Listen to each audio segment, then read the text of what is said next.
Hi, this is Sean, and in this lesson we're going to see how Barry Harris taught me about major seventh voicings and movements using a particular concept. Please do hit like on this video, it helps YouTube to know it's worth showing to other people, and if it's your first time here, please do hit the subscribe and notification bell so you know when I upload new content. With that, I'm ready to begin.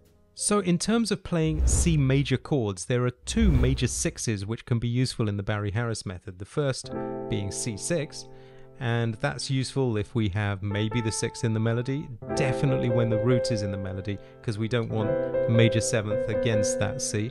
But the other one is a G6. Now why would G6 be useful? There's a G6 on top of a C major 7th shell. For me, the shell being the bottom note and the top note of a chord, okay? Most of the time. Well, let's see. If we take that C major 7th and move the root up a whole step, then we get a softer sound, okay? It's a little bit amateurish to just play a straight C major 7 like that. Normally I'll soften it down. And if you take this right hand and invert it enough, yes, it is E minor 7, but more crucially in this method, it's G6. So why would we want to say it's a G6 and not just a C major 9? That's the first question that people ask, because this extra D gives us a 9th, which is true. But if we look at a C major 7th with an extra 9 on the top in root position like that, 1, 3, 5, 7, and a 9, this is not a C9, some people get that wrong. C9 would have the B flat on it, C7 plus an extra note. C major 7 plus an extra note would be C major 9. But it's not invertible. How would we invert it? What are you going to do? Take the C from the bottom and put it at the top? That doesn't sound like much. But if you take this G6, which I showed you in this shape a minute ago, which comes from this root position, you're free to invert it however it needs to be inverted for a few reasons. Number one, your melody note could be, let's say, D.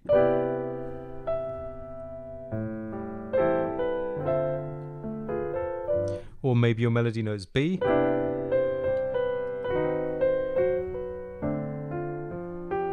Something like that. You can use it to fill time when you're playing accompaniment, for example, lots of G6s.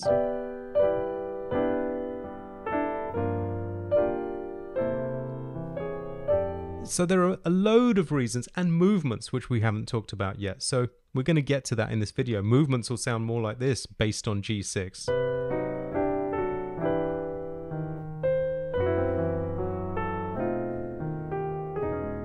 So you get all kinds of concepts related to that G major 6, which is where it gets exciting. So the best way to know it is that it's the major 6 on the 5th degree of that major 7th, 1, 2, 3, 4, 5. But also know that major 6 chord in all its inversions where it's going to be useful. Okay. Now why we do it, as I said, it could be to fill time, it could be to make movements. So movements is what we'll focus on in the rest of this lesson. And we use the G major 6 plus a diminished chord to create a scale of chords. So if we take the G major scale and add an extra flat 6 to it, that E flat, then you get a G major scale with a diminished 6. Barry used to say the 6th diminished, so that's G major with the 6th diminished. But also if you take alternate notes, then you get a G major 6 on the 1st degree. On the 2nd degree, you'll get an A diminished.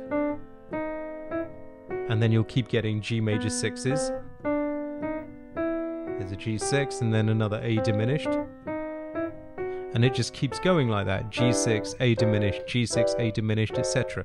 I've got many other videos on that, which I'll link below. And that can be really useful when you're playing a C major 7th.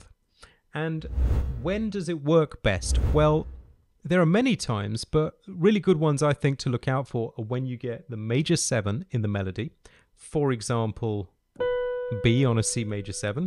There's my G6.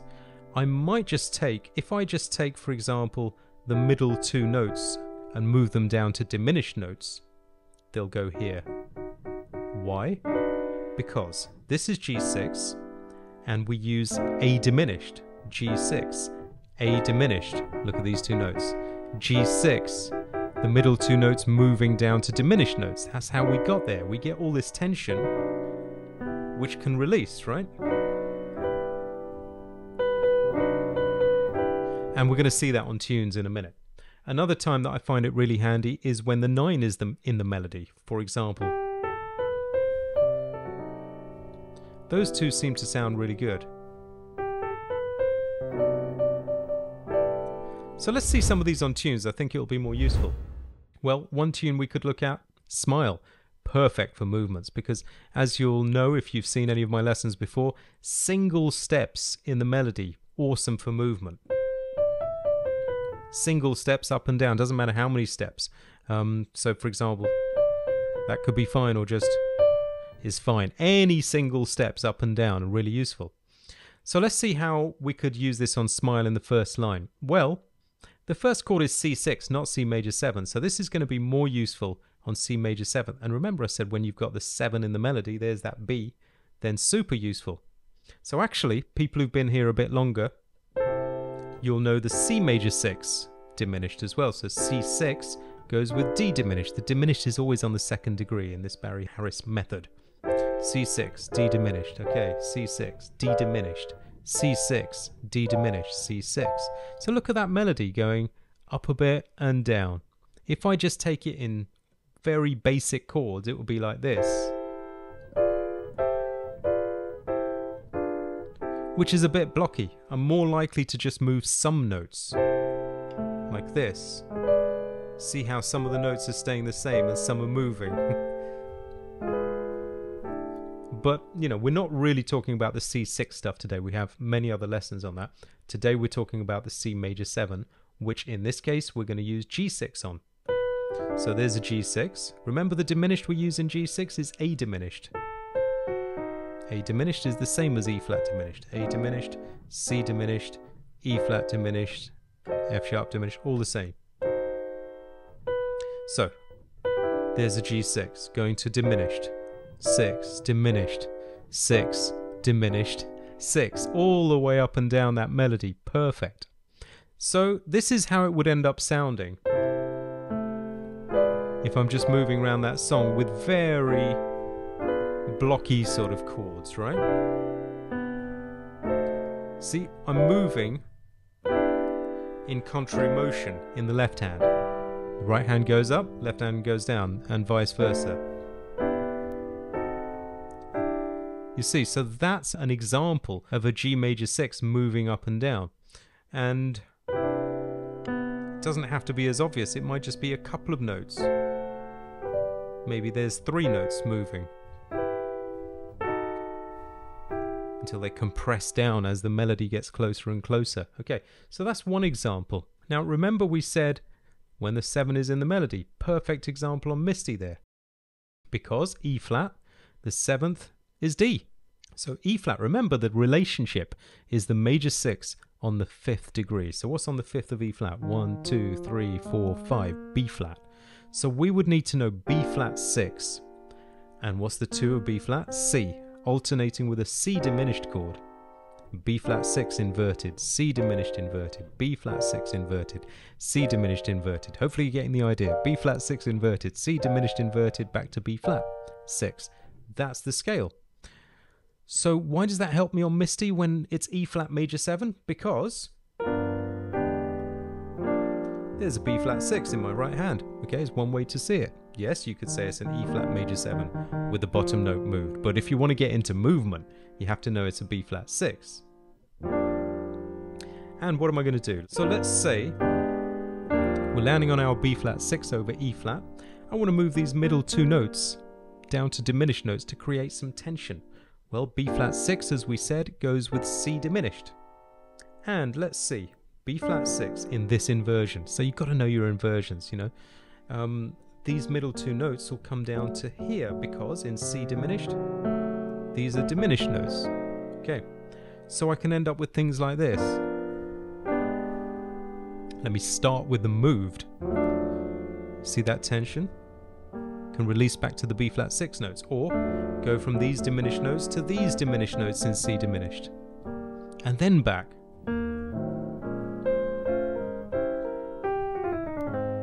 Okay, something like that. So again, we had the 7 in the melody, was very useful for these sorts of tension release movements. You know, you could move the bottom 3 notes of this B flat 6 to C diminished notes, and then they would go here. could move them back if you want. This is why some people you'll even see on YouTube say you play a D major triad or a D7 over the E flat on Misty. Because, see why? Because these are diminished notes, those three, from C diminished. That's why. And then they could move back, you know. So it's just another way to look at it. But I feel that you get a lot more out of knowing the major 6 diminished because, see, you can move through the scale, which you can't do just by saying D7 over E flat. Yes, it looks like that, but it really works because of those diminished notes on the B flat 6 in this case. Okay, one more example.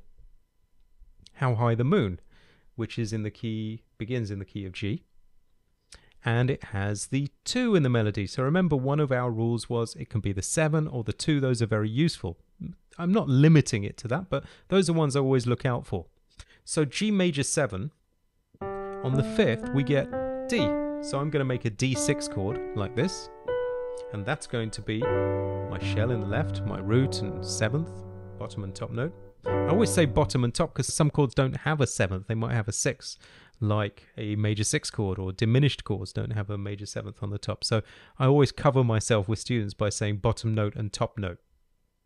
And that's not the only way to play a shell, but it's a really useful one. I use that a lot. Now we've got our D6. Remember, the other way to get there is just to move the bottom note up a step, and that is a D6. You've got to know that D6, let's start here, in all its inversions to be effective with this.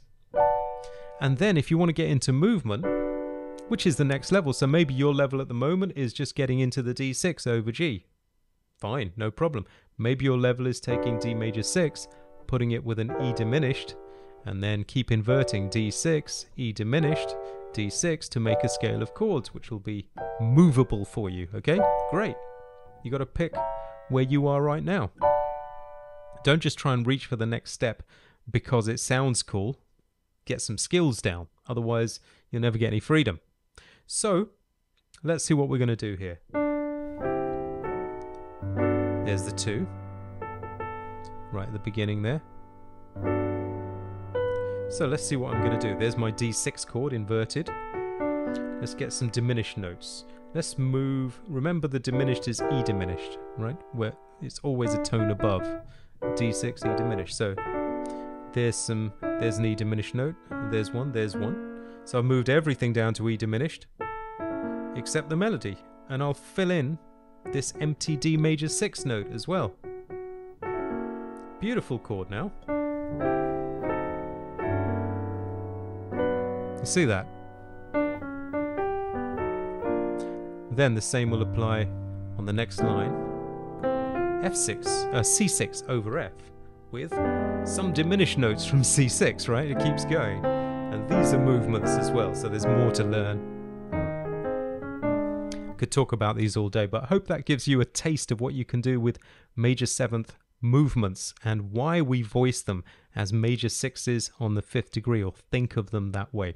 There's so much you can do with it, and it really takes your music to the next level. Hope you enjoyed that, and if you did, then I can give you much more targeted help on Jazz Skills, where we have hundreds of lessons about voicings, movement, tunes, improvisation, learning styles, individual help, you name it. So thanks a lot for watching. See you on the next one. Bye for now.